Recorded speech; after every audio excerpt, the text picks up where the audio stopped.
Kenyon, might there be a story time in store? This is like not just a closing to the album and a closing of this chapter of our lives, but it's getting kind of late. So let's just end the day and let's end the album. Please don't send us off with an ellipses, kind of like you did last time, or maybe something sad. If you could, I don't know if it's in store for us, but a happy ending, something, if you can add with some sweet note would be really appreciated. Okay. All right. Thank you. Get your blink blinks and your bloop bloops. Yep. And wrestle in for a story time, cozy and warm. Thank you.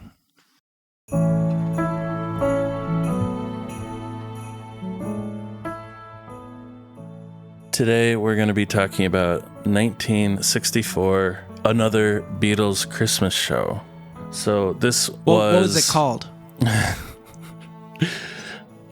I'm saying... What was the name of it?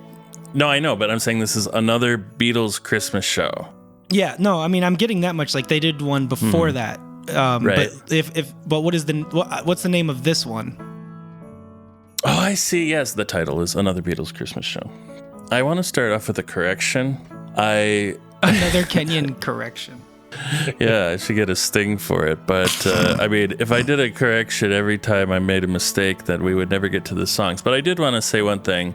I had made a previous mention that whenever that they did Pantomime, John dressed up as the girl, and we quoted the Christmas Show and as a quintessential example of that, and that was not the case. George was the one who dressed up as a female character in that. Wow. It was John who was a girl in the Around the Beatles TV special. And in this Christmas show, their pantomime contained no gender role reversal. So if that was an element that bothered someone, I want to put it out there. All right. Now, Another Beatles Christmas Show. This is a Christmas show similar to the last year, featuring performances from the top bands, bands in the NEMS stable, bands that Brian Epstein and et al. Manage, interspersed with pantomime and comedy sketches. It was held at the Hammersmith Odeon, which was a larger venue than Finsbury Park, which they did last year, and lasted from December 24th through January 16th. With a few days off, but 20 days total performance of this kind of format show. I believe the song that we spoke about the last one was Money. So if you wanted to start with that one and then come back, go do that. So the first question, and I'll ask you, Peter, because you never remember anything. What is a pantomime? Pantomime is when you... you don't actually sing or make any noise, but you perform something that's pre-recorded.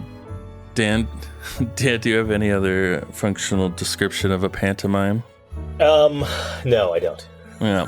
So in America, we don't have these types of things. Apparently, it's really baked into British culture. And, because we have, mimes, and to pantomime would be to act without speaking, but in the context of the UK, it's like a musical comedy stage production designed for family entertainment. It was developed in England and is performed especially during the Christmas and New Year season. The content of the pantomime is relevant, topical comedy, usually done in the form of a fairy tale.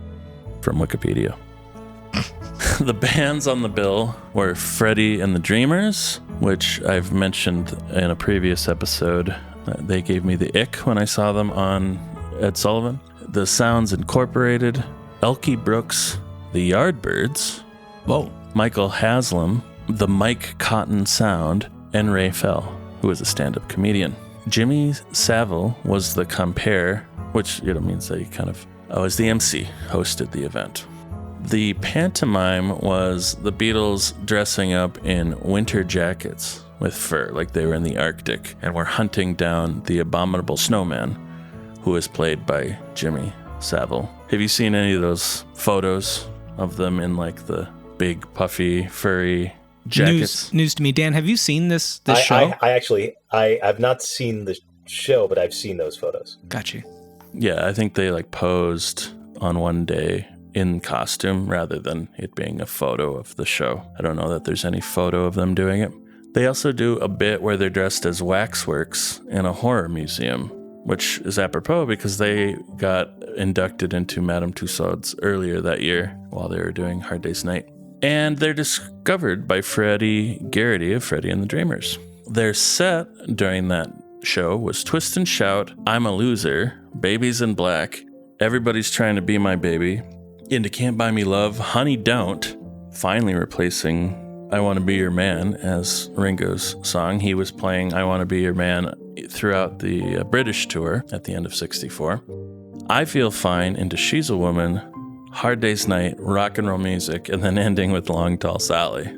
So, a little unhinged. In my Barn burner. Yeah, that would have been, I don't know, that as so far, that would be my favorite set list to see them play. Mr. Moonlight Encore. Yeah. So they did do a Radio Luxembourg interview while they were eating dinner, and they were asked about the skits. John mentions that they're lousy. George says that they didn't have enough time to do something good this year. Apparently last year when they tied someone to the railroad tracks and the Paul with a mustache was the evil man, like that was real high class material, and this was just, get out of here. Rome wasn't built in a day. Yeah, the sketches this year aren't as good as last year's, but we didn't really have enough time to make them any better, so we prefer doing our act now at the end. Afterwards, they read out fan and listener letters and dedicated songs to their friends and family. This part of the interview is really interesting to me because, again, this is very thematic for this song and this album and where we are right now, but it feels like a moment for the Beatles to reflect on what's happened since June 1962. And they're remembering everyone where they came from. I'd like to say hello to Ivan Vaughan, who used to go to school with me, and his birthday's the same day, and he also used to play teach-us bass with the group. He just got married recently, so to Ivan, his wife, hello there. Find a copy of that interview and listen to it. It's a hoot. And then I just wanted to end by saying the Beatles live. After this set finishes, the Beatles only play 52 more dates after this last show, and then they stop performance forever. As a contrast, 1961, they played 293 dates. In 1962, they played 304 dates. In 1963, they played 245. 1964, they played 129. And in 1965 through 1969, they only play 53 that entire time. So we're ending an era, and we're certainly ending the era of them running around the world trying to play as many shows as they can. This is probably the last big residency that they have, playing 20 dates in a row. So it's crazy.